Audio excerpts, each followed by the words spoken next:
I just watched SHAZAM! Fury of the Gods. Was it any good? How many butter pumps will it get? Let's find out. My baby likes Hello, my butter babies. So let's talk about the new movie, SHAZAM! Fury of the Gods. First things first, this movie is good. It really is. I liked it a lot. In my opinion, this movie should be able to stand on its own merits and be judged thusly. Unfortunately, that's never been the case when it comes to sequels. They will always be judged by their predecessors. And unfortunately for this movie, the first movie in this franchise is superior to this one.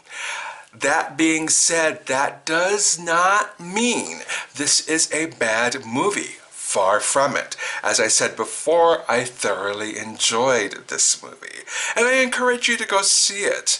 You will not regret the 2 hours and some change you spent at the theater, but when you go, I encourage you to try your best to take this movie on its own merits. Judge it for what it is, not the franchise it's in or the film that precedes it. So let's get into this movie, alright? Spoilers from here on out, by the way, so if you haven't seen the movie, pause this video right here, go see the movie, then come back and we'll talk. Every good story starts with a why.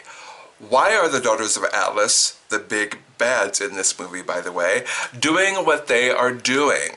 What are their motivations? Well, there are actually 3 major why plot lines going on with them. First, when the wizard killed Atlas, he trapped the remaining gods in the god realm so they wouldn't be able to interfere in the lives of humans anymore.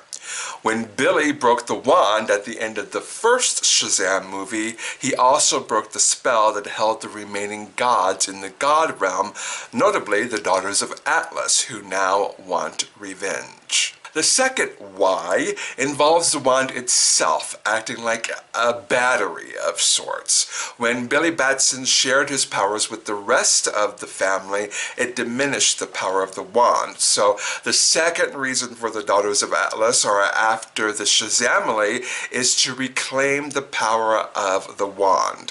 One by one, they take the powers away from the kids, turning them back into their kid forms, powerless. Finally, when the wizard trapped the remaining gods in the god realm actually began to deteriorate and die.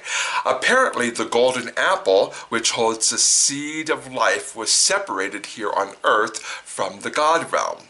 It was needed to grow the tree of life in the god realm. Without it, the realm began to die over the millennia. The daughters want the golden apple so they can restore the god realm back to its former glory. As luck would have it, the golden apple is trapped inside the Rock of Eternity, which the Shazamily has turned into this cute little heroes layer of their own. So those are the whys of the Daughters of Atlas's stories. Then there are the varied whys of the Shazamily itself. Family was the main focus of the first movie, and it continues to be front and center in the second movie.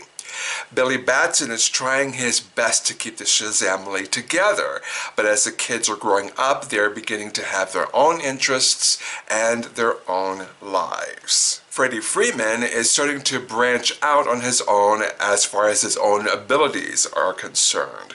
He's starting to date and has become very friendly with the new girl in school, Anne, who unbeknownst to him is actually the third daughter of Atlas. Mary Bromfeld has begun to rethink her decision not to go to college and is thinking about reapplying. Pedro Pena is starting to accept that he is gay to himself before coming out to the family, which he does later in the film. More on that moment later.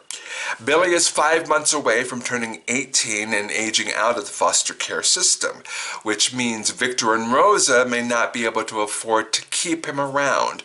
Mary has already long ago aged out of the system, and they no longer get a check for her. They have kept her around because, of course, she's family, but at the same time, they have 6 kids in the house to take care of, and it's gotten harder. Billy is scared he'll be thrown out and is desperately trying to keep the family together through the SHAZAMily. Finally, there's Rosa, who's constantly hurt by Billy not calling her Mom.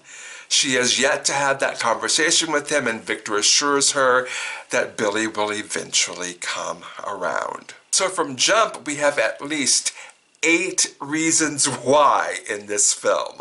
All of these plots and subplots need to have their own arc and need to have some sort of resolution by the end of the movie. The movie is only 2 hours and 10 minutes long. Are you sensing what the problem here is? If not, then let me tell you. This movie is impossibly overstuffed. It has so much going on, so much so that a lot of it gets the quick business tied up in a cute little bow treatment. There are more than a few elements in this movie that could have used a lot more time to be fleshed out and allowed more time to breathe and just be. But the movie didn't have enough time for it all, and that's the main problem here. That being said, I understand why the screenwriters wrote it that way. As I said, family has always been the centerpiece of the SHAZAM movies, and this one is no exception. Because family is front and center, even though a lot of it is rushed, there's still a lot of heart in their interactions. When I saw their scenes together in their kid forms, interacting with each other and with their foster parents, I thought, now there's a family. I believed every minute of those scenes, and I was drawn into the heart of their story. Honestly, in a perfect world where all the main and supporting characters got their just due, this would have been an HBO Max series. For what they were going for, it's just way too much for one movie. If this movie makes enough money to justify the third, it needs to be a series. There are just way too many characters to give everyone more than just lip service in a 2-hour movie. Zachary Levi, who we'll get to in just a sec, needs to pop up as the big red cheese in a supporting capacity in a lot of different DC superhero movies. He's way too good to never ever be seen again on the big screen as Shazam. Speaking of Zachary Levi, let's get into the acting. Zachary Levi carried this film on his back. Period. That man just oozes charm and charisma, and that he's gotten to play a teenager in these 2 films and do it in a way that not only is believable, but also endearing is Tom Hanks' in big level of acting ability. He combines being a kid in an adult body and a kid about to become an adult and the responsibility he has as a leader of the SHAZAMily into one essential and believable character. I really do hope this movie does well because I really want Zachary to continue in this role. Helen Mirren as Hespera. Here's what I really enjoy about Miss Helen. She has nothing left to prove to anybody in this industry. She has enough awards to her name to fill warehouses. Her acting ability can never be questioned. Check the resume. I love that whatever the role, whether it's serious and dramatic or comic and light or somewhere in between, she only takes roles nowadays where she can have the time of her life. From the Fast and Furious movies to now SHAZAM! Fury of the Gods. She is doing what makes her happy, and I am here for it. Yes, There was a time or two I was thinking Hespera needed a little bit more action agility than Miss Helen has in her at this time in her life, but by and large I was thoroughly engaged by her. Lucy Liu as Calypso. I actually clocked her as the real big bad of the movie from the trailers they released. I believed and enjoyed her as the big bad. Not as much as I enjoyed her as Oren Ishii in Kill Bill, but honestly, nothing can be as good as Oren Ishii in Kill Bill. I'm so glad she's still getting work after all this time in the business, especially as an Asian American actress. Shout out to Michelle Yeoh. Rachel Ziegler as Anthea, the youngest daughter of Atlas, didn't make much of an impression on me. She was just kinda there. Let's hope she finds work that better suits her than this. As for the kids, Jack Dylan Grazer continues to be an incredible young actor. I really hope he avoids as much of the pitfalls and the dark sides of the business as possible and continues to grow as an actor because he's absolutely wonderful here as Freddie Freeman. Asher Angel doesn't have as much to do this time around as he did in the first movie. He's mostly grown-up Shazam in the film. Although he and Freddie do have a couple of scenes together where he gets to shine. I enjoyed him in the first movie though. It's just too bad he doesn't have a lot of screen time in this one. Finally, I must mention Jovan Ormond as Pedro Pena. I've said it so many times before. Representation matters. His arc as a somewhat introverted, chubby, gay teenager who comes out to his family and is received with so much unconditional love meant so much to me as I was watching this in the theater as an adult. As a somewhat introverted, chubby teenager who struggled with my own sexuality, I can't imagine what it would have meant to me as a kid to see me reflected back at me on the big screen. And to see a family rally around their gay son and brother in love would have given me so much hope for my own coming out to my family. There is a very concerted effort in this country to erase all things queer.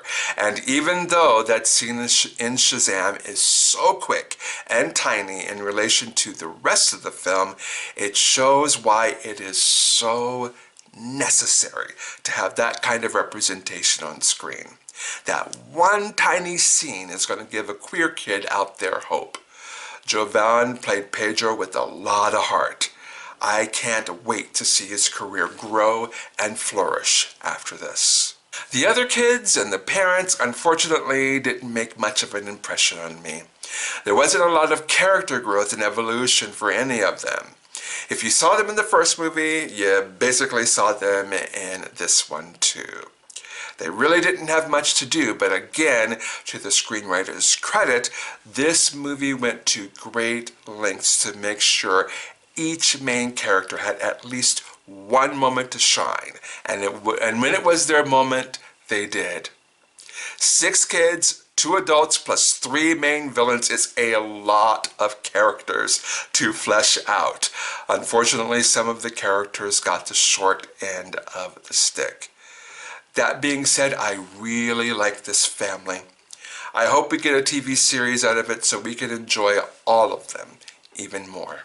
There is so much more to this film I wanted to talk about, but even this review is starting to feel overlong. True confession, this is my second attempt at this review. When I wrote it and recorded it, the first one clocked in at 31 minutes. Not because I talk slow, but because there is just so much to cover in this super overstuffed movie. So real quickly, the filmmakers took the note that came from the backlash the first movie got because of its violence. So the violence in this movie is severely curtailed, but there is a scene or two in this movie that might give parents of small children. Pause. David F. Sandberg just loves throwing people off tall buildings. He just does. He's like, hey, you over there, go jump off this building. Hey, you over there, go jump out of this window. Hey, you over there, go throw this person out of this window. He just loves it, and you know, God bless him, he's a great filmmaker. The mid and end credit scenes were wholly unnecessary. Essentially, the mid-credit scene, which looks like it was tacked on at the very last minute to bring SHAZAM into the DCU proper, completely unnecessary. Although I've been doing a little bit of research on that, and turns out that particular scene was filmed way before James Gunn and Peter Safran took over DC Studios, but it really, really, really feels tacked on. That mid-credit scene, completely unnecessary. And finally, Wonder Woman, who honestly should have been in this entire movie, shows up at the very end to revive Billy Batson, Shazam. I get why she wasn't in the entire film, because this isn't a Wonder Woman Shazam team-up movie after all, but it was really weird to watch the Shazamily fight all these Greek gods and Greek monsters and not have Wonder Woman there until the very end after everything was over. There's even more, like a cameo appearance by Dr. Savannah and Mr. Mind. But much like the movie, this review is already too long. So how many butter pumps am I going to give this movie? 4. 4 butter pumps. It was way overstuffed, and sadly, it isn't as good of a movie as its predecessor. Still, it has a hell of a lot of heart, and I loved its emphasis on what a family should look like. So now I turn it over to you, my beautiful butter babies. Have you seen SHAZAM! Fury of the Gods yet? What did you think? How many butter pumps would you give it? I want to hear all about it in the comment section down below. Thank you so much for watching and for subscribing, everyone. I'll see you in the next one. You have the right to remain sexy. Bye.